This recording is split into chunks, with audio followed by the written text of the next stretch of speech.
tentang neoplasma ginekologi. Jadi saya ingin sebenarnya ini untuk yang level lanjut ya. Cuman kalau yang bawah juga sebenarnya harus tahu, sehingga kalau masuk CT atau MRI ataupun USG itu sudah tahu spektrum dari neoplasma dari organ ginekologi. Sebenarnya kan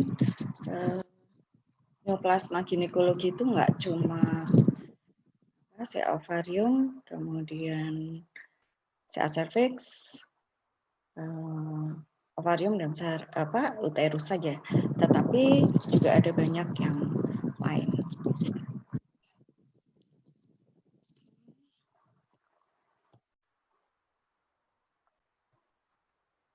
Oke, ini kalau kita lihat di sini sebenarnya cukup satu.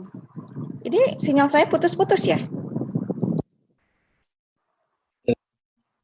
Dengar ya? Nggak putus-putus ya? Soalnya kok jalannya putus-putus. Kalian bisa baca tentang WHO classification tentang tumor-tumor pada organ reproduksi perempuan. Itu di sini itu spektrumnya kalian bisa lihat dengan jelas. Di mana WHO itu membaginya menjadi 9. Jadi sebenarnya dari buku itu aja kalian udah tahu tentang klasifikasi yang dibuat oleh WHO untuk tumor-tumor pada organ reproduksi perempuan. Jadi ada di ovarium, di peritoneum, di tuba fallopiae, kemudian ligamentum uterina, kemudian corpus uteri, kemudian gestational trophoblastic disease, kemudian cervix itu dibagi sendiri oleh WHO, kemudian vagina dan vulva. Jadi benar-benar dibagi berdasarkan struktur yang membentuk organ reproduksi perempuan. Kalau kalian itu lihat tumor-tumor di ovarium, itu sebenarnya ada banyak sekali ya, bukan CA ovarium 1 tok, tapi ada banyak sekali. Dan insidensnya cukup tinggi untuk tumor di ovarium. Biasanya kita membagi antara epitelial dan non-epitelial, seperti itu. Tetapi ternyata di epitelial sendiri itu ada banyak serous, mucinous, endometrioid, clear cell, Brenner, seromucinous, dan undifferentiated carcinoma. Dan non-epitelial itu juga banyak. Ada mesenchymal, ada mixed epithelial dan mesenchymal, sex cord, mixed sex cord, germ cell, monodermal, kemudian ada yang germ cell dengan sex cord, miscellaneous, mesothelial, soft tissue tumor, tumor-like lesions, lymphoid dan myeloid serta secondary. Ada banyak sekali klasifikasi tentang tumor-tumor yang ada di ovarium. Itu yang harus dicamkan, dan di bidang radiologi, imaging, tidak banyak yang kita ketahui karena ini klasifikasinya lebih berdasarkan kepada histo-PA, tetapi radiologi memang diharapkan bisa lebih memberikan karakteristik, terutama karakteristik dari gambar yang tampak untuk lebih mendeskripsikan secara detail apa saja, sehingga bisa diprediksi kira-kira nanti arahnya ke mana, epitelial, non-epitelial. Kalau epitelial itu epitelial yang mana, dan kalau non-epitelial itu non-epitelial yang mana, itu belum banyak dikupas. Jadi sebenarnya kalau mau penelitian di situ akan sangat banyak bidang yang bisa dilihat, tapi itu semua memang sangat tergantung kepada klinisi dan PA. Kalau kita lihat klasifikasinya, sebenarnya tidak semua itu berupa karsinoma atau keganasan. Jadi WHO itu juga membagi antara yang benign, malignan. Kalau kita lihat di serous tumor sendiri itu ada yang benign, ada yang borderline, dan ada yang malignan. Demikian juga yang lain, seperti tumor like lesion itu follicle cyst, corpus luteum cyst, nah seperti itu bukan suatu keganasan. Jadi imaging yang memberikan gambaran suatu tumor ovarium itu spektrumnya cukup luas, sehingga kalian harus berhati-hati jangan semua ditembak CA ovarium, karena yang tidak CA pun juga sangat banyak. Hati-hati. Ini salah satu contoh aja, seorang wanita, anak wanita ini, anak perempuan, nggak boleh bilang wanita, perempuan, anak perempuan 15 tahun, masih sangat muda, dengan post-op. Dia sebelumnya itu ada riwayat post-op ovarial cyst. Kemudian dia mengeluh abdominal distended dan badannya lemas. Seperti itu. Dari CT scan-nya sebenarnya kita bisa lihat adanya massa yang solid cystic ya. Saya tidak, sekali lagi di bidang ginekologi saya selalu mengatakan tidak boleh kalian massa solid cystic, malah massa solid cystic, enggak seperti begitu. Komponen apa dulu yang terbanyak. Nah, jadi saya paling nggak suka kalau kalian melakukan deskripsi tanpa massa solid kistik, nggak seperti itu, karena buat seorang ginekolog itu sangat penting dulu ini massa solid atau ini massa kistik. Kemudian kalau ini massa solid, apakah ada bagian-bagian kistik, dan kalau ini massa kistik, apakah ada bagian-bagian solid. Seperti itu. Jadi kalian harus lihat dulu ini massanya ini mostly solid atau mostly cystic, predominant solid atau predominant cystic, seperti itu. Karena biasanya mereka akan melihat apakah ini suatu yang epithelial atau itu non epithelial, karena dua-duanya memberikan konsekuensi yang berbeda, kemudian predictive value dan prognostic value yang sangat berbeda, seperti itu, termasuk terapi yang akan diberikan. Nah, ini perempuan 15 tahun, masih sangat muda. Kalau kita lihat masanya ini predominan solid. Jadi dengan bagian kistik. Jadi sekali lagi saya tidak mau bacaan untuk tumor-tumor di daerah pelvis pada perempuan itu kalian hanya ngomong tampak massa solid kistik. Tampak massa solid kistik. Nah, itu saya anggap kalian tuh tidak paham sebenarnya kenapa harus melakukan deskripsi yang lebih detail. Tidak paham tentang patofisiologi ataupun patogenesa. Jadi ini predominan kistik atau predominan solid. Itu sangat penting buat seorang ginekolog. Ginekologi, onkologi. Jadi ini predominan solid dengan bagian kistik. Tes masif seperti itu, dicurigai dengan CA125 yang cukup tinggi, sebenarnya sudah bisa dicurigai adanya suatu malignansi perempuan 15 tahun. Tetapi amat sangat jarang, jadi kasus yang amat sangat jarang.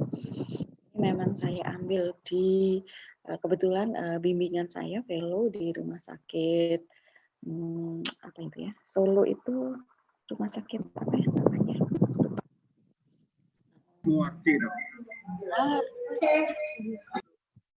Sakit Muardi Solo. Jadi mereka punya kasus ini. Benar saya coba lihat di Sutomo nggak ada. Kita belum pernah. Memang amat sangat jarang.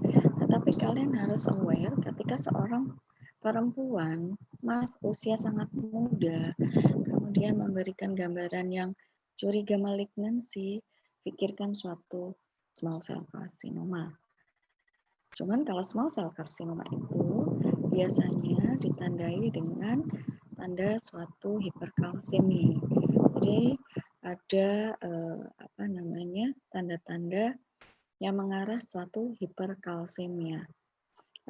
gold standarnya memang IHC untuk melihat apakah ini suatu substansi.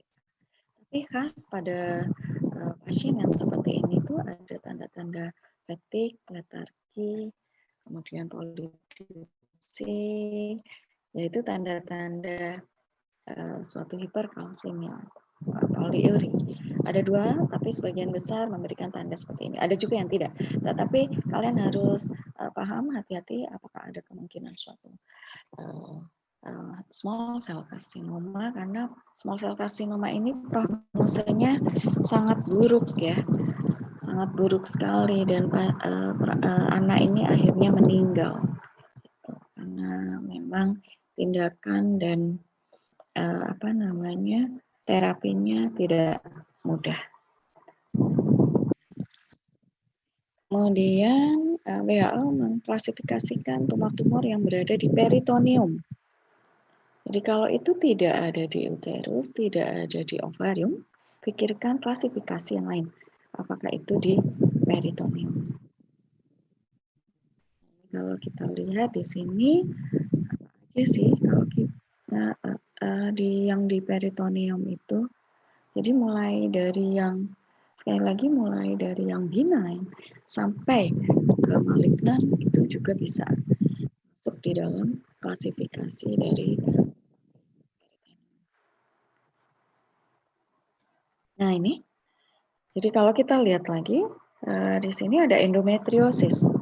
Endometriosis itu klasifikasinya masuk benign ya, itu klasifikasinya di WHO dimasukkan di dalam tumor ovarium, tumor peritoneum. Nah, ini jadi pitfall, salah satu pitfall di mana dijawab dari radiologi, ini kasus kita ya, malignan gitu, ternyata suatu kista endometriosis dari ovarium. Ini wanita 39 tahun, seperti ini yang pre-kontrasnya dan ini post-kontrasnya. Kalau dari septanya itu 5,5, jadi suspek untuk suatu malignansi. Seperti itu. Nah, kalau kita lihat di aksialnya, coba diamati, ini masanya kistik.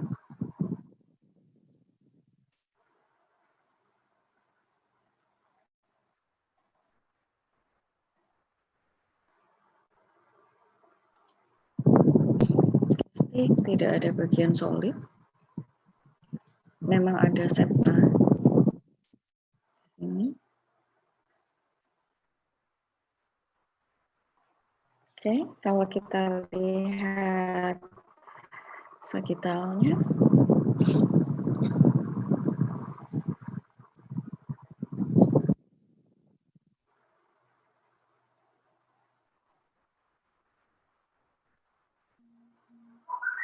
jadi kalian harus mulai memikirkan ketika ada gambaran yang kistik, kemudian tidak adanya discrete solidness atau solid nodule di dalamnya, jangan langsung berpikir ini pasti CA seperti itu ya. Apalagi kalau kita lihat di organ-organ lainnya tidak tampak gambaran yang mencurigakan, maka kalian boleh mendede sebenarnya supaya nanti opsinya nggak merasa di prank sama radiologi. Semuanya CA ovarium seperti itu. Itu suatu kista endometrium dari hari ini. Yang ketiga adalah bahwa tumor dari klasifikasi WHO pada organ reproduksi perempuan itu juga di tuba fallopiae. Ini spektrumnya. Kita coba lihat di sini. Sekali lagi mulai dari yang benign sampai yang malignan. Ini kalian bisa lihat apa saja sih yang masuk yang benign, misalnya tubuh ovarian abses, sampai yang malignan dari tuba, bisa suatu karsinoma, bisa suatu sarkoma, dan bahkan bisa suatu limfoma. Ini sangat luas. Teratoma ternyata juga bisa di tuba. Jadi itu kalian harus amati satu-satu. Ini saya ambil contoh aja. Sebenarnya banyak kasus kita yang tubuh ovarian abscess. Saya ambil contoh aja yang kita bisa lihat gambaran tuba yang turtos, kemudian pada kontras memberikan ring kontras enhancement. Nah, kalau itu suatu karsinoma, maka WHO sudah membuat TNM atau Vigonya ya. Nah, itu kalau ovarium, tuba fallopi dan peritoneal itu jadi satu Vigonya. Nah, kalau kalian mencurigai suatu malignansi, maka deskripsi dari imaging itu harus sangat memperhatikan TNM atau staging seperti ini. Harus lihat satu-satu. Ada MES atau tidak. Kalau ada MES, apakah, nah itu kalian bisa urut dari T1 terbatas pada ovarium, kemudian kalau 1A satunya dibagi T1-nya dibagi 1A 1B 1C. Jadi sebenarnya secara keseluruhan kalau kalian mencurigai suatu malignansi, maka yang ada di dalam benda atau pikiran itu adalah staging.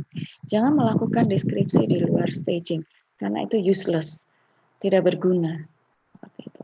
Kalau itu suatu malignansi, karena mereka akan melihat berapa sih staging secara klinis, terus berapa staging secara radiologi, kemudian staging secara histo-PA. Gitu. Nah, karena itu mereka akan satu sama lain itu sangat menentukan sekali tindakan yang akan dilakukan. Kemudian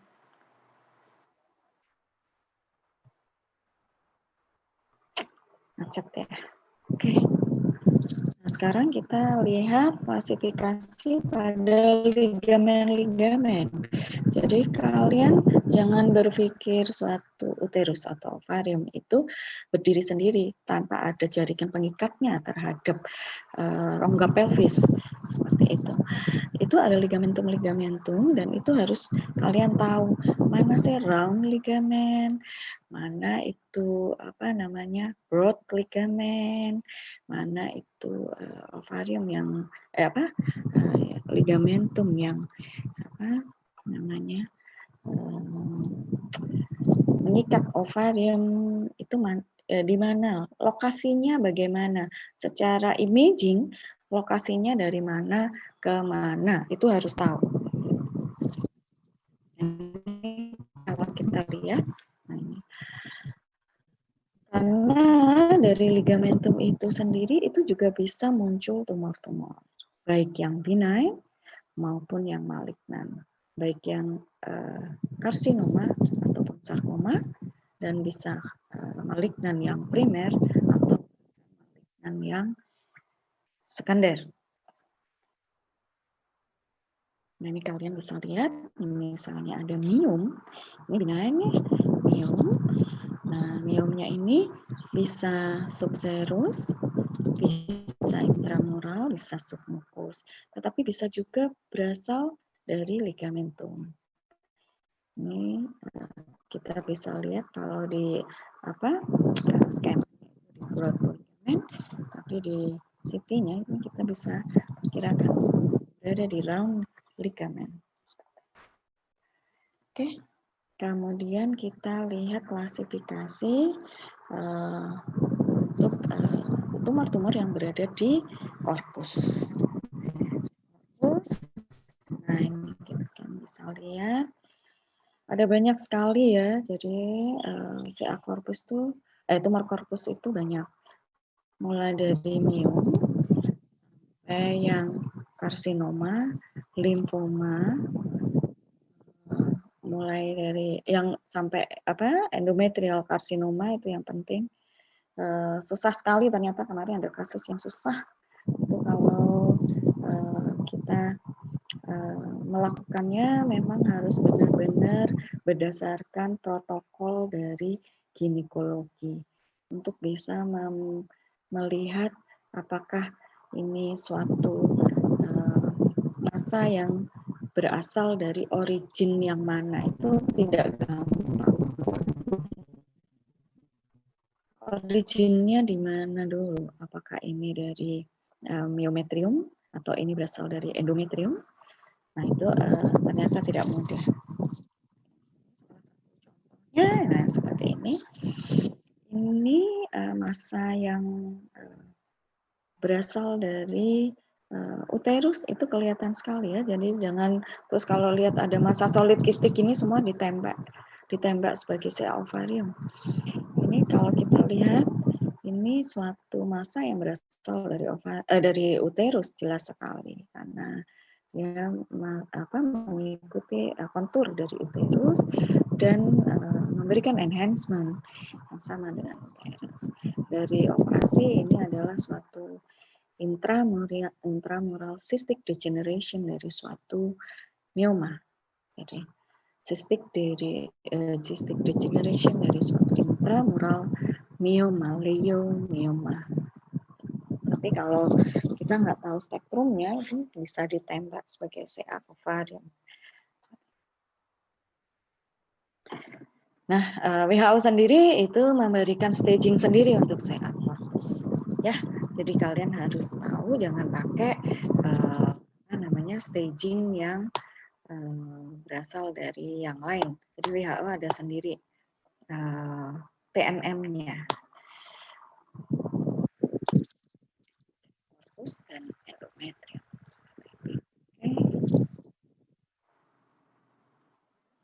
Nah, ini GTG, kalau dulu istilahnya GTG. Jadi sekarang diganti menjadi GTD, jadi gestational trophoblastic disease. Ini terkait dengan sel-sel yang membentuk dari suatu plasenta. Nah, ini kalian harus tahu sebenarnya sama dari belum karsinoma sampai karsinoma. Jadi kalau mola hidratidosa itu ada yang komplit, ada yang parsial, ada yang invasif, sampai kemudian dia membentuk suatu koriokarsinoma. Ini gambaran CT scan dari suatu mola hidratidosa yang belum invasif. Kalau dia sudah melakukan infiltrasi dan dengan tanda-tanda keganasan, maka itu menjadi koriokarsinoma. Kemudian ini adalah tumor-tumor yang diklasifikasikan sebagai tumor di daerah serviks. Ini sendiri karena memang insiden CA serviks ini cukup tinggi, makanya WHO memberikan klasifikasi yang terpisah dengan corpus uteri. Ini kalian bisa lihat sangat banyak. Biasanya kalau dari radiologi itu kita melihat kita hanya bilang massa serviks gitu ya. Tetapi bisa saja semuanya terjadi, bahkan saya pernah ada kasus untuk mioma di daerah khusus di daerah serviks. Nah, ini kalau ini suatu CA, biasanya kalau di radioterapi itu taunya ini squamous CA, adenos CA, atau adenos squamous. Tapi ternyata enggak, ada banyak sekali ya yang sudah diklasifikasikan oleh WHO. Jadi, mulai dari yang benign sampai ke malignan. Yang malignan itu mulai dari karsinoma, sarkoma, melanoma, limfoma, dan secondary tumor. Jadi pernah juga ada kasus dari metastase karsinoma di daerah serviks yang berasal dari breast cancer. Oke, ini saya memberi contoh aja. Ini suatu CA cervix yang sudah melakukan invasion ke korpus dan juga ke daerah vagina.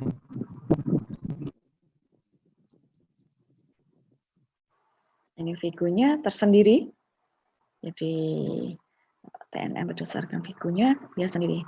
Di ovarium, corpus, kemudian cervix. Stagingnya berbeda. Yang ke-8 adalah yang berasal dari vagina. Jadi ada banyak juga dari vagina itu spektrumnya, tumor-tumornya. Kita lihat juga pembagiannya. Jadi biasanya memang mostly itu memang sesuatu yang malignan, tetapi hati-hati benign juga bisa, endometriosis di vagina juga bisa, kista di vagina juga bisa. Jadi jangan selalu berpikir pasti ini malignan. Kemudian ini kalau kita lihat contohnya pasien yang sudah di TAHBSOS itu ini proven suatu CA vagina ya, tetapi biasanya CA vagina itu jarang sekali dia primer, biasanya dia secondary, bisa dari extension dari bladder, kemudian dari cervix, atau bahkan dari rectum. Jadi kesepakatannya apabila kita tidak melihat gambaran massa yang melibatkan bladder ataupun primary tumor yang melibatkan bladder, cervix ataupun rectum, maka pikirkan untuk suatu primary malignancy dari vagina. Nah ini TNM-nya juga sendiri, jadi tidak ikut pada di awal-awal tadi yang sebelumnya, tapi stagingnya berbeda. Ini yang terakhir, ini di vulva. Jadi kalau vulva itu memang epitelnya ada sebagian besar ada, bukan sebagian besar, epitelnya epitel squamous ya. Jadi sebagian besar adalah squamous cell karsinoma, tetapi hati-hati juga ada melanoma di sana, ada melanosit ya. Jadi dia bisa merupakan, dia bisa berasal dari sel-sel yang non squamous. Nah ini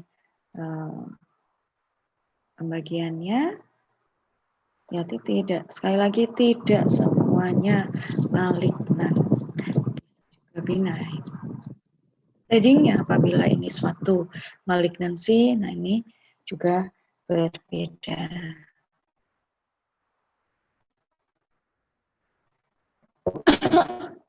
Ini suatu CA vulva, kalian bisa lihat radio loh menentukan apakah sudah melakukan ekstensi yang bisa kita lihat berdasarkan stagingnya.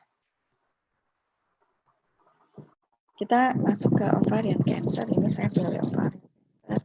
Mungkin tidak bisa ya, karena dalam waktu 1 jam itu membicarakan keseluruhan dari tumor-tumor yang berada di daerah organ reproduksi perempuan. Tapi ovarian cancer ini sebenarnya cukup banyak dan dia merupakan silent killer untuk perempuan, karena biasanya ketika kita deteksi itu sudah terlambat, jadi lebih dari 60% itu sudah melakukan penyebaran keluar dari pelvis. Jadi kalau di breast cancer itu masih bisa diraba, tapi ovarian cancer itu tidak bisa diraba kecuali dia sudah melakukan ekstensi ke organ sekitarnya. Jadi dan sampai sekarang ini memang belum ada negara yang menerapkan suatu screening untuk ovarian cancer, tetapi sudah dilakukan di pusat-pusat studi penelitian untuk melakukan screening ovarian cancer untuk menurunkan angka morbiditas dan mortalitasnya. Nah,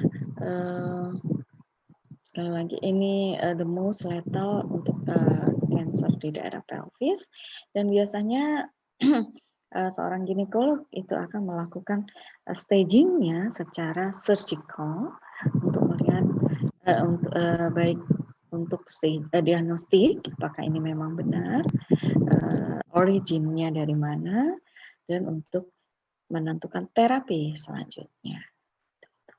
Cuman tidak seluruhnya dari orang gynecologic surgeon itu yang bisa melakukan optimum debulking. Jadi sekarang itu berkembang yang namanya zero cytoreduction. Jadi ketika dia melakukan debulking untuk suatu open biopsi dan staging itu sekarang ditujukan untuk zero cytoreduction. Cuman ya memang itu perlu learning curve dan seseorang yang experience gynecologic surgeon. Persennya itu masih understage pada saat dilakukan open biopsi. Nah, lalu apa tugas kita untuk diagnostic imaging? Sekali lagi untuk melakukan karakterisasi. Jadi karakternya bagaimana mass-nya ini. Itu bisa kita lihat sesuai dengan guideline-nya. Kemudian untuk melihat ekstensinya, sekali lagi. Dari karakterisasi dari satu ovarian mass itu mengarah suatu malignansi, maka kita harus menentukan ekstensinya. Step-step itu jangan sampai dilompati karena itu bisa miss.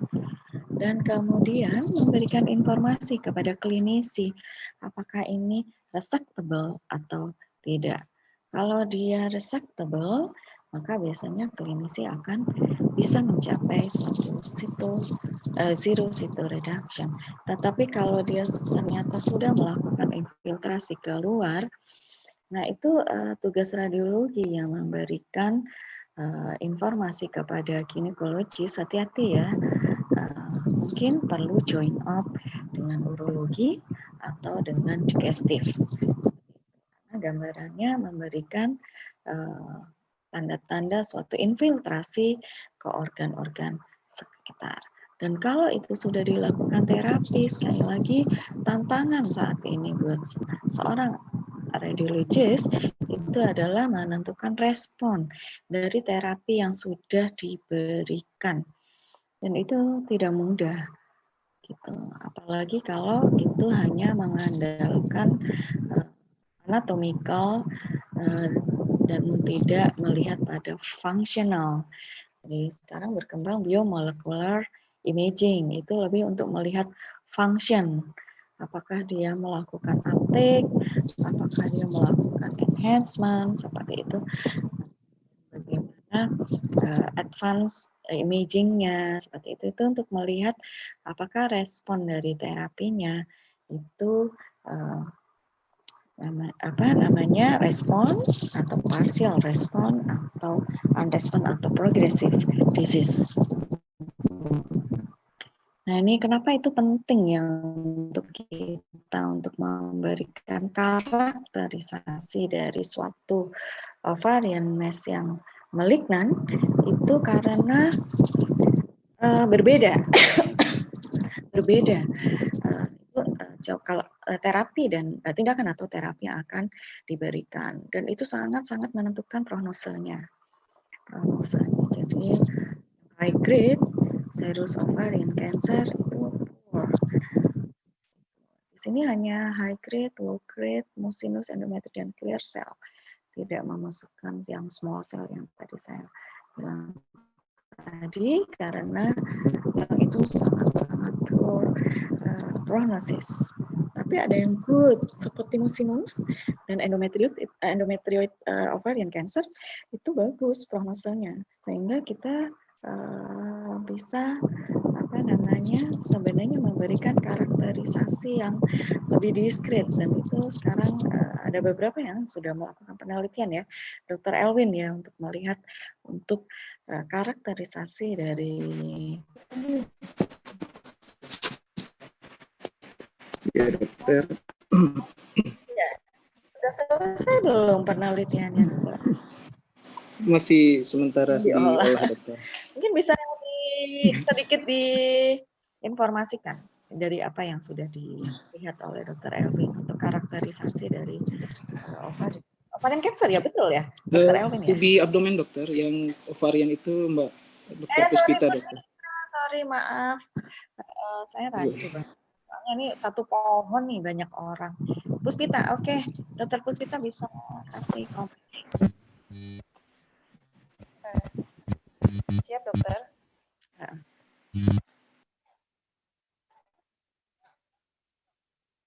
Iya, dokter. Bisa kan? Dari belum selesai ya? Belum, dokter. Kapan? Depan?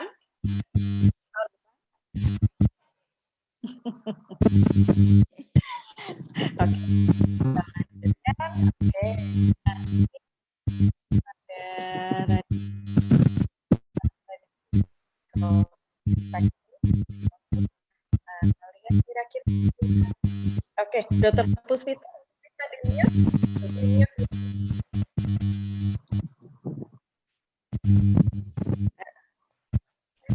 soalnya.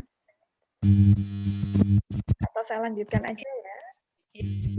Di mute, Dokter Puspita.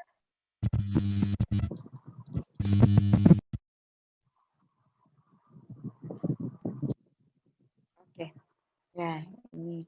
Jadi kira-kira ini yang high grade atau ini yang low grade. Jadi ini apa namanya, berbeda secara biomolekulernya, responnya terhadap kemoterapi juga berbeda, prognosenya juga berbeda.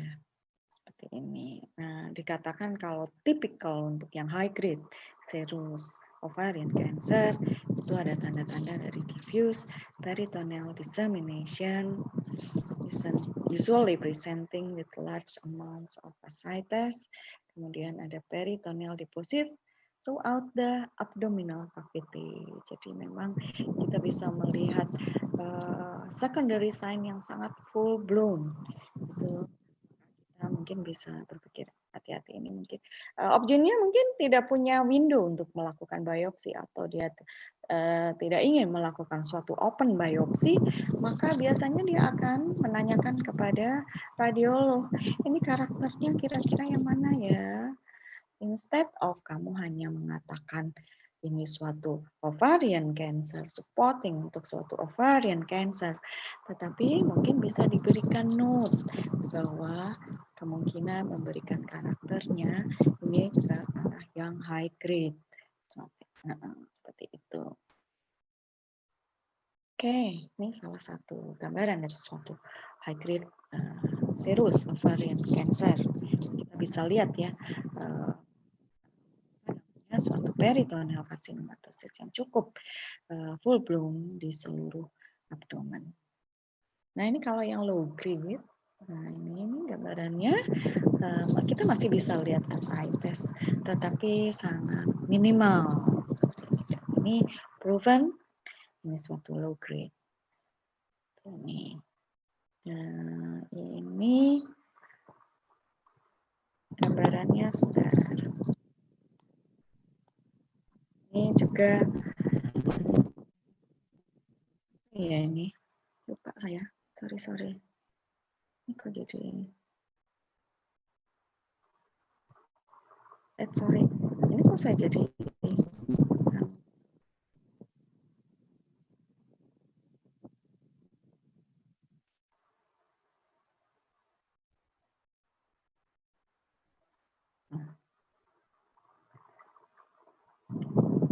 ya, oke.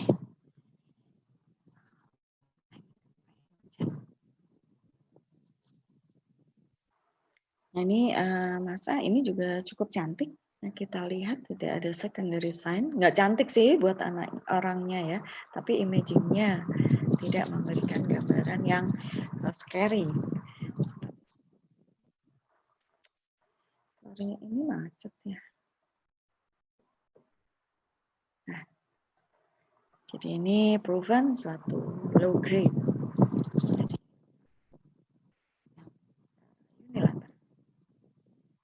ini kalau musinus. ya.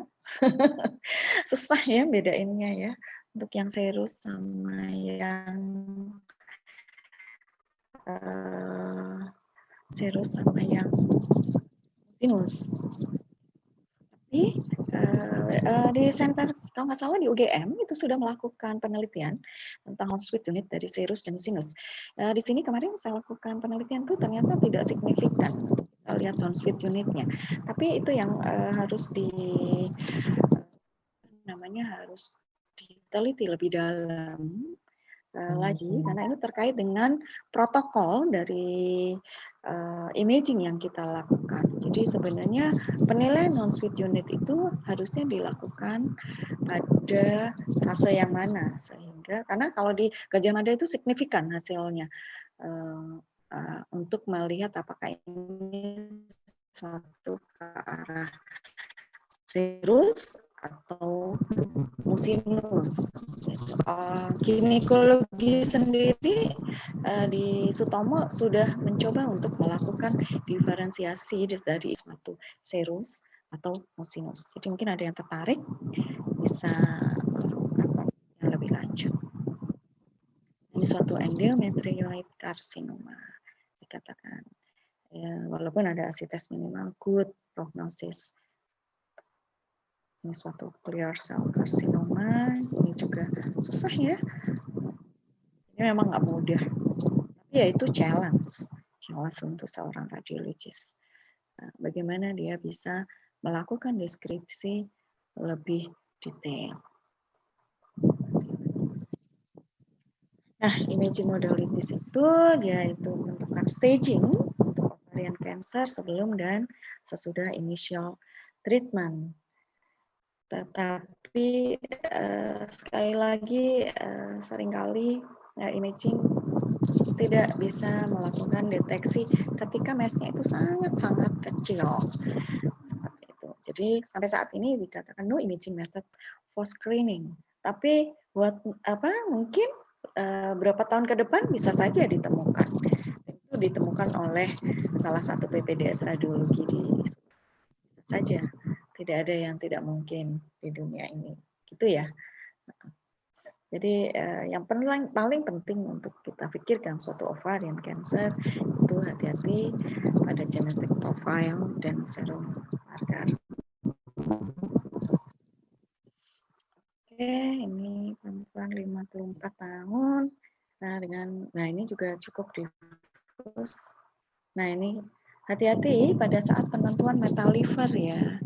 Karena seringkali itu bukan merupakan metal liver, tetapi suatu implantation dari peritoneal nodul yang pada irisan itu memberikan gambaran berada di dalam liver. Hati-hati sekali karena itu akan sangat berbeda. Seringkali implantasi nodul-nodul metastase itu suka sekali nempel di tepi-tepi dari liver. Harus lihat dari 3-dimensional image. Apakah dia memang berada di tepi-tepinya? Kalau dia berada di tepi-tepinya, coba jangan pikirkan untuk suatu metal liver. Jadi dia suatu implantasi dari nodul-nodul di tepi-tepi liver. Jadi ini yang kalian penting sekali perhatikan sebenarnya ASI-tes itu diproduksinya bagaimana sih? Dia sukanya kemana sih? Dan saya harus lihatnya itu di sebelah mana. Tuh, jadi kalian harus tahu. Oke, jadi prediksi. Nah, ini untuk melihat predictive value ya. Jadi untuk suatu masa di adnexa ya. Jadi kalau dia suatu ovarian cancer yang advance, dia bisa kalian harus lihat apakah mereka sudah mencapai suatu radical cytoreductive surgery atau zero cytoreductive surgery untuk diberikan tindakan selanjutnya oleh klinisi. Tapi kalau itu misalnya ternyata memberikan karakter benign, kalau itu apalagi itu suatu endometriosis, biasanya klinisi akan cenderung melakukan secara konservatif. Kalau belum melakukan tindakan, itu hanya berupa simple resection. Jadi pre-surgical assessment itu penting. Dan itu apa? Itu adalah imaging. Seperti itu. Karena sekarang itu CT dan MRI itu sudah sangat merata ya di center-center kesehatan. Maka ini tugas radiologi. Biasanya kalau transvaginal itu bisa dilakukan oleh mereka gitu ya. Karena itu merupakan first line. Atau transabdominal ultrasound itu bisa dilakukan oleh kita untuk melihat ekstensinya dari mass ovarium, tetapi tetap mereka nanti akan lanjut. Nah ini yang kalian harus lihat, apakah ini harus CT atau ini harus MRI. Nah itu radiolog itu yang akan menentukan. Biasanya kriterianya kalau dari radiologi itu bisa dari size, morfologinya. Ini yang kalian harus perhatikan pada saat melakukan imaging. Dan sementara mereka sendiri, karena mereka bisa lakukan ultrasound, mereka pakai risk of malignancy RM ini akan memberikan suatu apa namanya suatu nilai untuk suatu malignansi. Nggak tahu ini Puspita pakai 35 ya, di RMI pakai 25 ya. Nggak apa-apa, selama itu ada literatur yang support, itu it's okay. Namanya juga penelitian. Oke. Radiologi sendiri mengembangkan girat ya, tapi ini tidak umum dilakukan sekali lagi karena nyanyian yang kita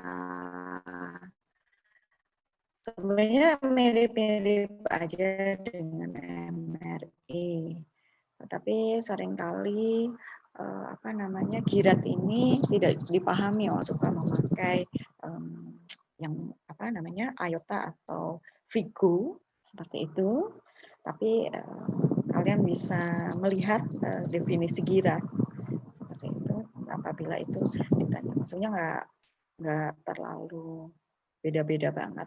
Cuman nggak, ya itu tadi radiologi itu adalah bekerja sebagai tim, tidak bisa radiologi itu bekerja sendiri. Jadi kita harus ikut apa yang dipikirkan oleh klinisi.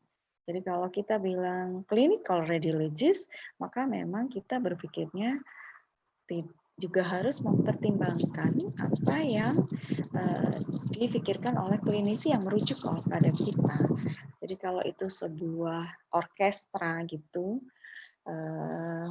klinisinya maunya nyanyi keroncong, dan kita tiba-tiba memberikan deskripsi sesuai nyanyian iramanya yang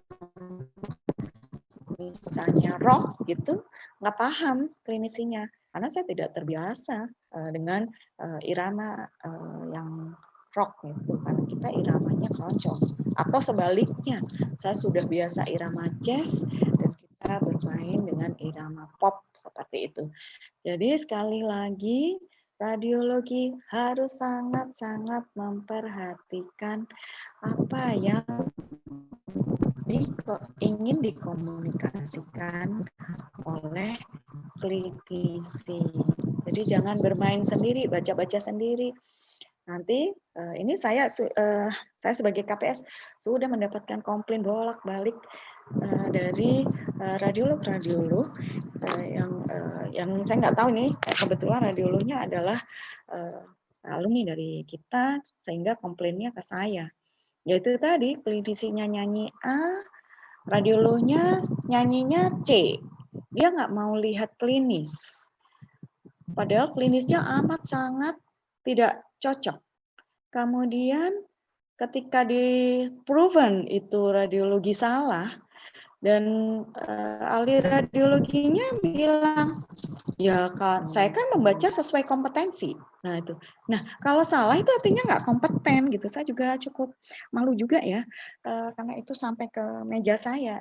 Karena saya tidak pernah mengajarkan kalian untuk tidak mengkorelasikan dengan klinis.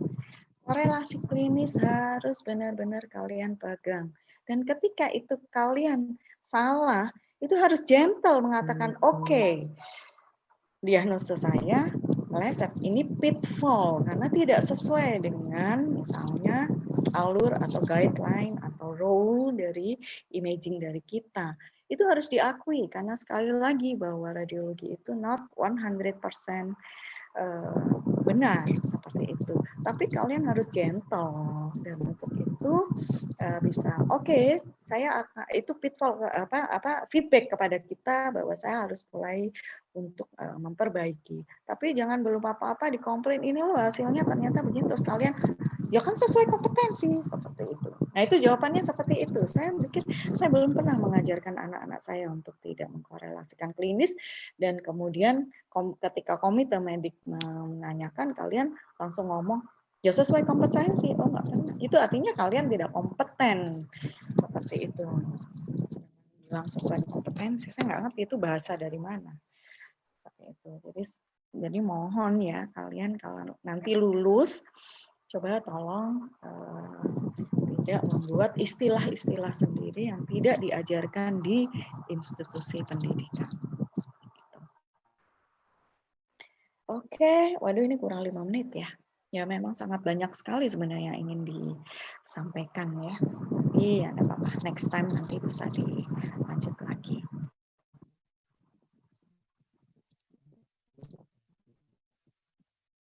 Nah ini salah satu contoh juga hati-hati pitfall kita untuk suatu kista endometriosis. Oke, lalu kapan CT, kapan MRI? Oke, kalau CT itu merupakan imaging modality of choice in the preoperative evaluation of ovarian cancer. Jadi apa namanya? Kalau kalian berhadapan dengan CT, dengan ovarian cancer, kalian harus tahu untuk apa sih saya melakukan CT ini, mau kemana, dan kira-kira apa yang harus saya lihat di CT ini. Jangan seperti robot. Itu yang sering saya lihat nih di anak-anak yang putaran di CT scan, seperti robot tidak tahu sebenarnya apa yang mau dibicarakan, apa yang mau dideskripsikan, sehingga terjadi diskrepansi antara deskripsi dan konklusi. Jadi sebenarnya CT sendiri akurasinya cukup tinggi loh kalau kita melakukan stagingnya sampai 90%. Itu yang kalian harus perhatikan ya, not 100% seperti itu. Tetapi cukup tinggi, tidak 50% atau 25%. Seperti penelitian yang kemarin dilakukan, itu feedback juga kenapa akurasi CT scan kita tidak mencapai 90%. Itu feedback. Jadi harus lebih hati-hati lagi pada saat melakukan CT scan pada diagnosa ovarian cancer. Limitasinya di mana sih? Keterbatasannya di mana? Itu yang harus tahu ya. Kalian seorang radiolog harus tahu alat ini punya kelebihan di mana, kelemahan di mana, dan bagaimana mengatasi kelemahan. Itu yang terpenting. Jadi dia memang susah banget inability to detect bowel surface. Jadi permukaan dari usus tuh kalau nempel-nempel kecil-kecil di usus itu susah banget. Memang nempel-nempel kecil-kecil di mesenterium dan periton itu susah. Kecil tuh sebesar apa itu ternyata kurang dari 5 mili seperti itu. Nah, apakah kita sudah mencapai akurasi untuk bisa melakukan deteksi dari implantasi untuk 5 mili atau lebih? Nah, itu kita harus mencoba untuk bisa lebih hati-hati lagi pada saat melakukan assessment pada CT scan. Apalagi kalau nggak ada ASI testnya, kita berpikir cantik, ternyata begitu dibuka itu nempel semua itu dokter list. Aduh, it's okay, itu harus kita terima dan kita harus berbesar hati untuk melakukan review atau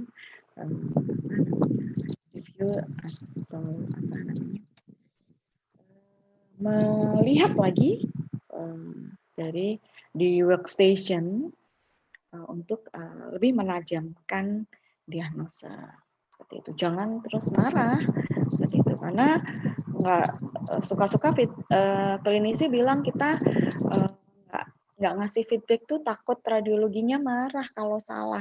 Akhirnya memang kita akhirnya salah terus gitu. Jadi diminta kalau salah tolong, kalau benar nggak usah dikasih tahu gitu. Tapi kalau salah tolong kita dikasih tahu karena kita akan belajar dari sebuah kesalahan. Itu penting sekali untuk menajamkan diagnosis.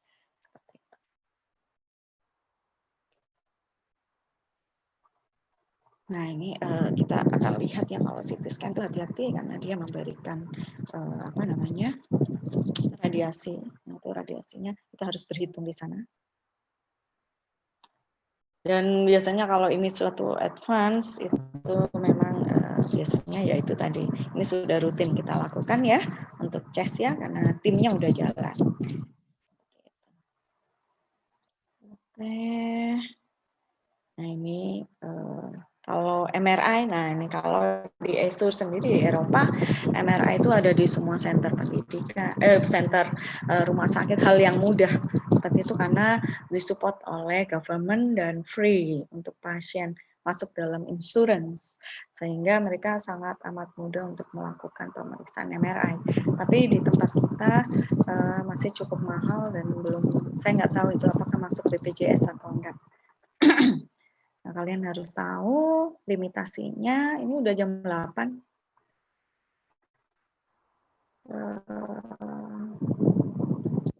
Varian cancer.